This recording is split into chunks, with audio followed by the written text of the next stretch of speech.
Yeah, I always learn a lot from talking with people. It's a lot of fun. Yeah, you never, it can give you access to people that you wouldn't have access to, and then it can help you learn as well along the way. And it can build connections and a network, and it can also potentially bring in clients depending on. And I think it's really important to systemize everything. Be constantly improving all the systems you have for everything. I don't know if you can hear it, but I have a lovely dog barking in the background. So one of the things of working from home is you have a dog running around or a cat running around, and it's kind of how business is nowadays. In terms of systematizing, I'm pretty simple. I go, what leads to the outcome that I want in the simplest way possible, and that takes a lot of energy to figure out. Um, Kind of your distinct paths that you're developing then. Yeah, so when I take clients through programs, generally we take a look at clarity, confidence, or control. Everything comes down to values and goals. Everything comes down to if you can believe in yourself, and everything comes down to the environment that you're.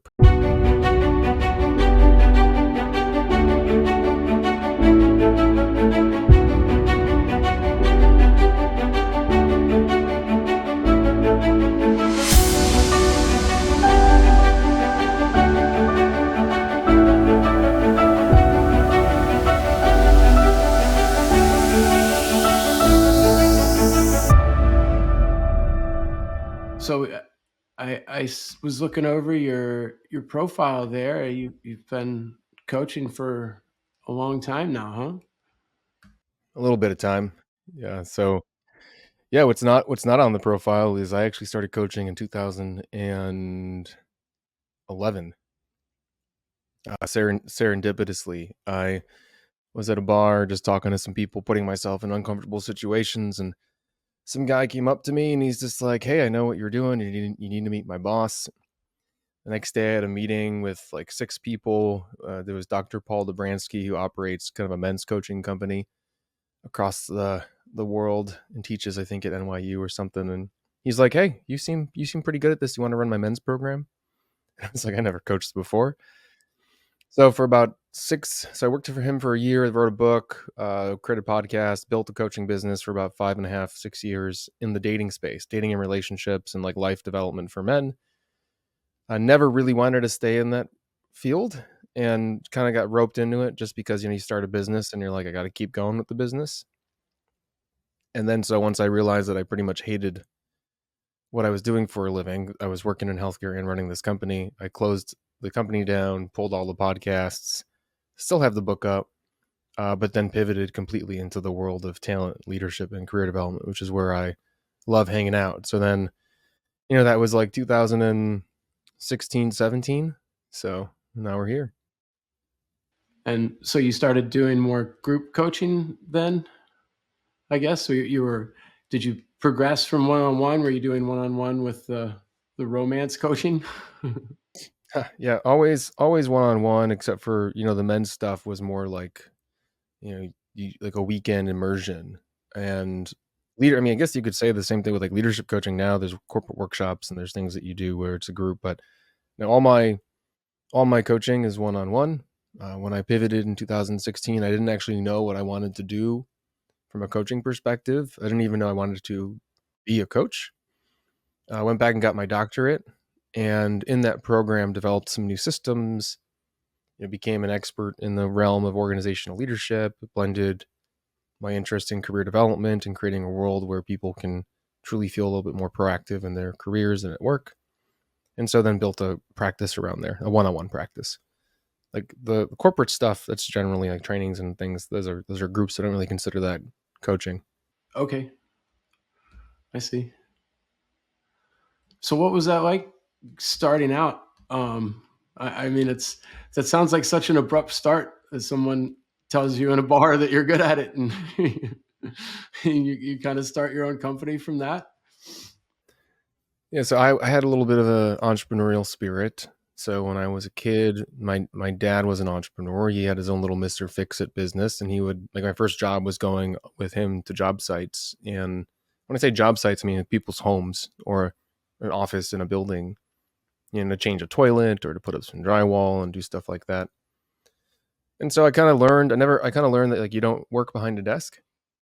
And then first career, the thing that I wanted to do uh, was be a professional soccer player. And so I dedicated pretty much all of my time to getting better at that sport and learning how to, you know, get better other than just my skills. Like, so I ate a certain way, I worked out a certain way, I didn't really create certain friends. And so by the time I was almost done with college, I didn't really think I was going to have a job.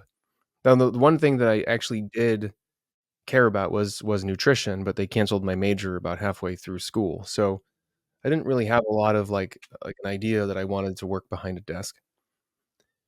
And so when I lost soccer and that pretty much just kind of disappeared, I never really knew what I wanted to do for work. I took kind of all that energy that I was investing in the sport and invested it into myself. And I spent about 4 or 5 years just learning how to be a human and everything, reading all the things you think you would read, all the influence and persuasion and um, how to win friends and influence people. Like kind of every any a lot of kind of like social and behavioral psychology and personal development. And so when I got stopped at a bar and the guy's like, "Hey, you should you should do this thing." It was like, "Oh, okay, I guess I can do this thing. If I do it, let's also get good at it." And so then all that energy I was investing to my on my own personal development, I invested in learning how to coach. So I went to all the coaching websites and certification websites. I bought all their textbooks. I listened to all the videos, all the podcasts, and kind of gave myself my own degree. And because I had that little like knack for entrepreneurship, and I didn't kind of mention I did my MBA in entrepreneurial management, I did my MPH in health policy. Like during this whole time, I'm kind of evolving and growing other aspects of myself. I had an I think the drive that you need to be able to start and grow a business. Like didn't lack of a fear of failure, pretty much a constant analysis of how to improve things, direct understanding of how to build a business and understand a target market and to serve them. When I needed to learn how to sell, I took all that energy and put it in learning how to sell. So learning from Zig Ziglar, Jeb Blunt, like kind of all the big ones out there. And I think we tend to miss out on that as business owners. We're like, we maybe go get a coaching certification, but we don't realize that we still also have to build a business. And from your work too, I think from your work with coaches on marketing, I think you see that pretty regularly, I imagine.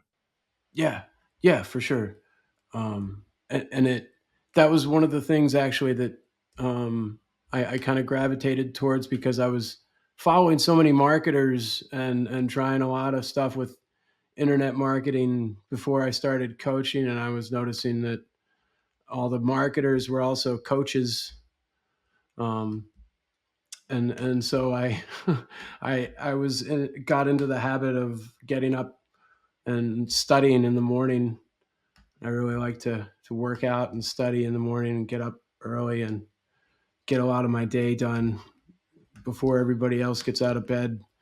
So I don't know. Maybe did you find a kind of a personal transformation with your rituals and your habits as far as studying all this coaching that you mentioned? I mean, coming from waking up at 4 a.m., going to run on the beach for an hour, and then going to the gym, and then going to class, and then going to practice, and then doing the same thing over again, and then studying and working. I had a pretty regimented upbringing, and you just replace the things that you were doing with the things that you want to create in the world. And I work with clients in leadership and career development, and sometimes people ask me about building businesses and such too. And we take a look at their calendar. You're like, how much time are you spending on this thing? And the problem is sometimes people just aren't used to doing more than just kind of a day job. So you do your work, you come home, you're tired, maybe you see a friend, and if you're building a business, sometimes you have to. Well, I'd say almost at all times, you have to if you're not going to invest a lot of money into it, you need to invest a lot of time. And so for me, building my business, it involved a lot of time. Like I hosted 2 to 3 events a month. I built a community. I tested things out. I networked with speakers. I spoke at workshops, and this is like before everything kind of moves remote. And yeah, you have to figure out what schedule works for you to get the outcome that you want. If what you're doing isn't creating the outcome, there's either something wrong with the process or something wrong with the amount of time that you're spending in it. Hmm. Yeah. Yeah. I think it's a big pivot for a lot of people um, when they try to start the entrepreneur gig. Um, that when you're working for an employer, you're just doing what's required and what you're told. And when you're an entrepreneur, it's more, are you doing everything you can? And are you doing everything well enough to develop your business? So it's, to me, it's a much more difficult test to pass, kind of, than you're just trying to get a passing grade at the one, but the other, it's like all this extra credit that you got to do all the time. Yeah. Yeah, because you're either learning to get better or doing something to get more people to know about your business and to build trust. Generally, like those, if you like building a business is actually pretty simple from a service based perspective. It's how many people know about you, how many people trust you, and do those people want to buy your product? It's like, that's it. And are you good at providing your product so that people want to stay with you or provide good reviews? Now it's okay. So, how do we do these things? Like, how do I want to do these things? Because you don't have to go on TikTok. You don't have to go on LinkedIn. You don't have to go to live events. You don't have to host webinars and workshops, but you do have to do something to hit those categories. Right. Yeah, it's true. And I think it's really important to systemize everything, be constantly improving all the systems you have for everything. Is that what you found generally running your business? Is that kind of the idea you've had? Would you agree with that? I don't know if you can hear it, but I have a lovely dog barking in the background. So one of the things of working from home is you have a dog running around or a cat running around, and it's kind of how business is nowadays. In terms of systematizing, I'm pretty simple. I go, what leads to the outcome that I want in the simplest way possible, and that takes a lot of energy to figure out. But once you do, it's it makes things a lot easier. So for me, my sales calls are done through Calendly, so that's easy. When I take notes on those calls, it's a Google form. That's easy. That goes into a spreadsheet. When every client has a online drive folder with exercises and assignments that I created. So you have to figure out for yourself like what's the simplest way to do the thing that you want to accomplish. You can outsource it or you can figure out how to do it yourself. I know a lot of coaches just do things because they think they need to do them without paying attention to the actual results. Like, what's the ROI on this activity? Hmm. Yeah, you really have to prioritize. It's easy to spend a lot of time on things that don't produce results. Yeah, like so I don't post on Instagram. Why? Because Instagram wasn't a place that was valuable to me. If you take a look at my background, I'm not on TikTok, I'm not on Twitter, but I'm on LinkedIn. I'm on LinkedIn like all the time. But all the time isn't posting 3, 4, 6 times a day. Actually, I saw a decrease in ROI. I was posting like once a day. Um, I used to host events 2, 3 times a month. I do an event now maybe once every 2 months. Instead, I go on a lot of people's podcasts, and I host 2 of my own. And so you have to figure out as a coach where you want to niche down. Mm, yeah. Yeah, I think that's good advice. So, and along that line, what have been maybe some more of the most valuable things that you found when trying to work with people? Maybe some of the early lessons that you found. Yeah, be picky because the worst thing that you can do is work with someone that you don't actually want to work with. Yeah. The worst thing you can do is pick someone that you don't actually want to work with and then provide a poor service or have a conflict with them and then have that lead to a potential bad review or stress or frustration within your work. Don't don't be too flexible. So have standards and boundaries. If, like, for example, I coach off video. If a client wants on video, go hire a different coach. I don't care. There's there are things that you need to keep as a standard for yourself. Show up 20 minutes late to a session, you lose your session. Like, and that you have to just figure out how are you going to feel good about coaching, and how are you going to create structure and standards for your clients. Because the worst thing you could do is just say whatever you want, because generally they're not going to respect you, and it's going to lead to working with people that you aren't going to work well with. Hmm. Yeah.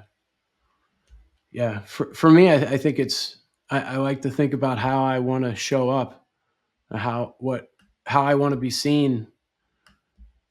I think that kind of is a simple way for me to think about it, I guess. Yeah, or how you want people to treat you. Yeah. Yeah. Right. People will treat you however you let them. Mm-hmm. Yep.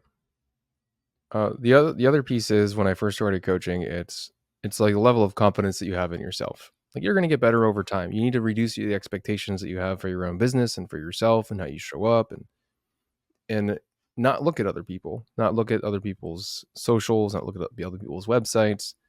I know, like since I started coaching, I've been coaching for a long time. There have probably been at least 60% of the coaches that I've known, maybe even higher, maybe 70%, don't coach anymore. And you could look at their websites and their businesses and be like, wow, these people were crushing it, but they weren't. They didn't have any business. And so you don't know what's happening behind the scenes. All you really need to do is focus on your own business, your own work, how you're building trust, and how you're potentially closing new business and clients. Yeah. Yeah. That's great advice. I agree. Kind of like building one relationship at a time. So what are your plans coming up this year to develop your business? I mean, I saw that you have a book coming out, or it's already out. Yeah, coming out in September 2024, because that's when you should release books in personal development. It's about becoming fearless.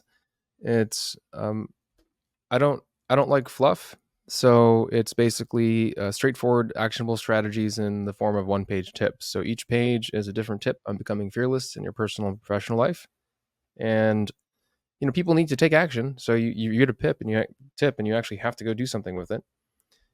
And so hopefully it creates some change, creates an impact, and gets people excited. Yeah.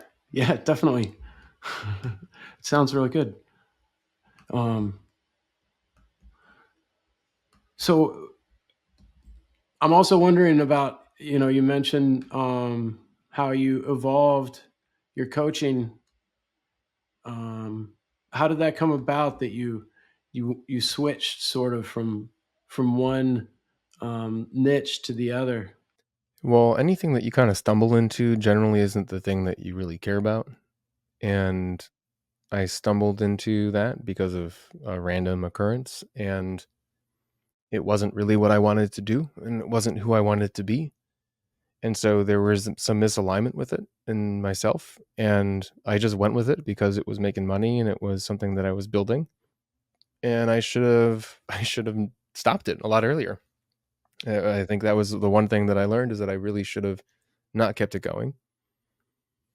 And so when I decided that I wasn't happy in my career, I made the hard decision to shut it down. And then, not with like, this is what I want to build instead, but I knew the industry and the areas that I wanted to get involved in, which is talent development and leadership development. So as I started becoming an expert in that space, I saw some opportunity for a new business and then relaunched. So how did you then develop your new program? I mean, assuming you have a not every coach has a program either. True. Yeah. I mean, it's a lot easier to have a structured way of taking a client from where they are to their goals. So if you're a coach wondering, how do I work with somebody, it's good to to have that template for yourself, as well as when you're on sales calls, you can explain what they can expect.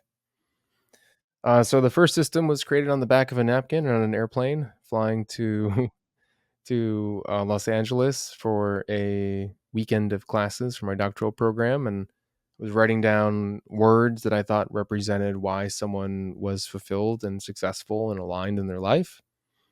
And that led to the live system. But then over time, as I got my background in leadership, I wanted to curate more of a program dedicated to leaders, and I started analyzing why people were successful and why they weren't, and came up with the 3 C's of self leadership. And so now take clients through the program for self leadership, but still have a like the Live for Yourself workbook that utilizes the Live system and stuff. Because the Live system is mainly a decision making tool for making aligned decisions, and the 3 C's of self leadership is more of a how do you develop into someone that can lead themselves.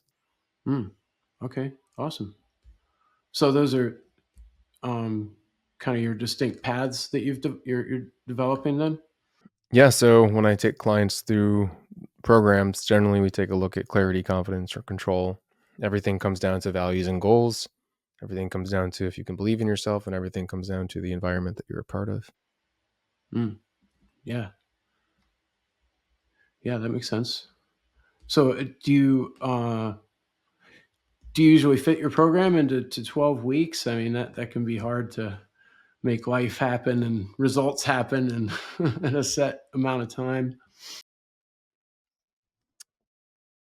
Yeah, there's some clients that I've worked with for years, but I sell either 4, 6, or 12 session programs, and based on outcomes. So power up, get unstuck, or self leadership. And it depends on their goals, and also depends on how much they're willing to invest at the time. So generally, you'll find as a coach that someone, if you provide a good service, a positive service, something that really changes a client, sometimes they'll renew, and so generally, you should have a pretty good rate of renewal within your program, to a point though where then they're okay, they're good, and they can continue on for themselves. Hmm. Right. So do you ever get any asks that are too big as a coach? You know, people have goals that are just too much, and you have to t- get them to tone it down a little bit. I am very explicit about what someone can achieve in a certain amount of time. So if they have, I mean, your goals are great. You want to have them awesome, but how long do you want coaching for? So there are certain things that you can, like I've worked with, hundreds upon hundreds of clients now, and you kind of know what is possible in a certain amount of time. You should be honest with your clients. And there are people out there that are not honest with their clients, which people you're gonna get caught. Hmm. Yep. And I think the reputation builds too. Hmm. Very true. Especially when you first start out, because generally your reputation is the people around you. So what maybe you could tell me a little bit more about your podcast. And um I'm still under 100, my working on my first 100 episodes here. Yeah, so when I decided to shut down my podcast, I made it a rule that if I was to start anything again, it better have a good reason, because it was sad to stop the podcast after that long and lose that kind of content. I have like over 200 episodes that I've guested on, and I've gone back and looked at the links, and I think half of them are not producing anymore, and then like a third of them are just off the internet. So if anyone's going to start a podcast, just be sure it's something that you want to create, because one, it can help you get guests, and another thing is just it's a lot of time and energy invested in something that you're just going to give away or kind of stop doing. So I have one podcast that is focused on interviewing people that I think are like have pretty cool stories. They're living for themselves. They've crafted a path that is really inspiring, and they've achieved a certain level of success. And another podcast for executives, people that are leaders, people that can share perspectives on leadership and help others understand the career path that they took and maybe hopefully inspire others. So in both instances, it kind of gives me access to an audience that I might be really interested in talking to. Hmm. Sure. Yeah. Yeah. I always learn a lot from talking with people. It's a lot of fun. Yeah, you never, it can give you access to people that you wouldn't have access to, and then it can help you learn as well along the way. And it can build connections and a network, and it can also potentially bring in clients depending on who your target audience is. So,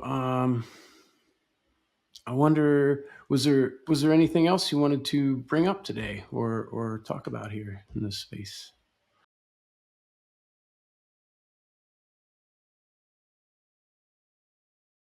Find that there's no hmm, perfect. I was gonna say that if you're a coach and you're starting a business, that there's no rush. I see coaches get pretty stressed out, and all the people out there that are selling you things are generally telling you that you're going to make a lot of money really quickly, and that's not true. I'm sorry. And you have to be willing to put in the time and the energy and the effort to build a business. And if you're not, then don't do it. If you are, make sure you have some other streams of income along the way or a nice little runway to make sure that you have 2 to 3 years to at least to build something that's sustainable. Yeah. Yeah, I would agree.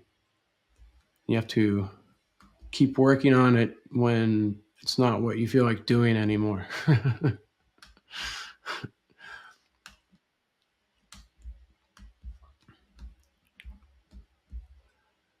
So, have you partnered with other coaches, or who else is in your company right now that you're working with? Is it just solo? Yeah, I'm a solopreneur. I have someone that helps with booking different shows and stuff at times, but generally I found that I'm a lot faster than people that I can hire. And so it's good just for me to spend 20 minutes sending out reach out.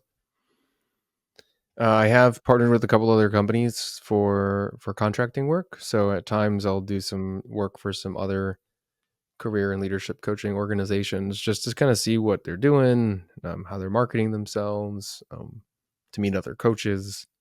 And so that's something that I'd recommend even for anybody. Right. Cool. And you've done some speaking as well, public speaking. Yeah, so spoken across the globe, virtual and in person. Do workshops for this different organizations around different keynotes. And I mean, if you're a coach, you probably have something that you care about, and it helps to put it into words, and then it helps to promote yourself to go find places where you can potentially share them. And I highly recommend it. You can practice initially on podcasts, practice your story, write them down, find podcasts where you can share them, but then eventually turn that into a potential stream of income. Not everybody wants to speak, totally understandable. Some people like being just one on one, but it can be very helpful for you to build credibility. Yeah, yeah.